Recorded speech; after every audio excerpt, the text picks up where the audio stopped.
தாகமான காகம்.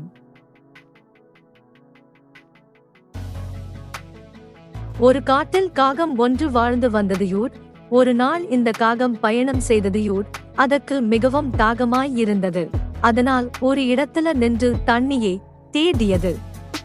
ஆனால் ஒன்றுமே கிடைக்கவில்லை. அதனால ரொம்ப பலவனி ஆயிடுச்சு. ஆனால் தன்னுடைய நம்பிக்கையை விடாமல் அந்த காட்டு முழுக்க தண்ணிய தேடி போனது. பறந்து கொண்டே தண்ணீரை தேடும்போது ஒரு வீட்டை கண்டுபிடித்தது காகம்.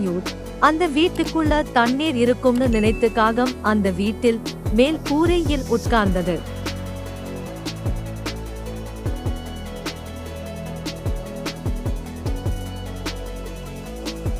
அந்த வீட்டுக்குள்ள ஒரு பானையை பார்த்தது.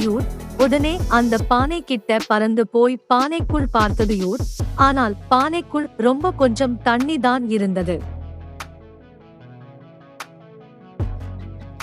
தண்ணிய பார்த்ததும் காகம் ரொம்ப சந்தோஷப்பட்டது. ஆனால் தண்ணீரே ரொம்ப குறைவாக இருந்ததினால் காகத்தால தண்ணீரை குடிக்க முடியலையோ. ரொம்ப நேரத்துக்கு அப்புறம் காகத்துக்கு ஒரு யோசனை வந்தது.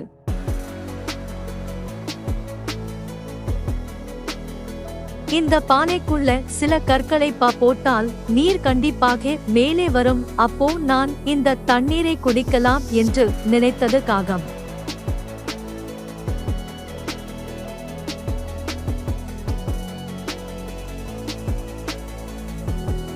அந்த யோசனைக்கு அப்புறம் உடனே கற்களை தேட ஆரம்பித்தது. அந்த கற்களுக்கு பக்கத்தில் சென்று தன்னுடைய வாயால் ஒரு நேரத்தில் ஒரு கற்களை எடுத்து அந்த பானையில் போட்டது. ஆனால் தண்ணி கொஞ்சமாகத்தான் மேலே வந்தது. இருப்பினும் காகத்தால அந்த தண்ணீரை தொட முடியலையூர். தன்னுடைய நம்பிக்கை விடாம ஒவ்வொரு கற்களை எடுத்து பானையை நிரப்ப ஆரம்பித்தது. நிறைய கற்களை போட்டதுக்கு அப்புறம் தண்ணீர் மேலே வந்தது. காகம் ரொம்ப சந்தோஷப்பட்டது.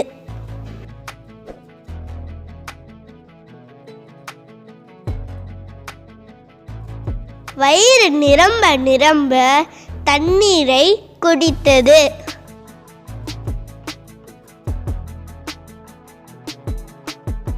கருத்து: இந்த திறமையான காகம் புத்திசாலித்தனமாக யோசித்து தனக்கு வேண்டியதை அடைந்தது. Thanks for watching. Subscribe our channel.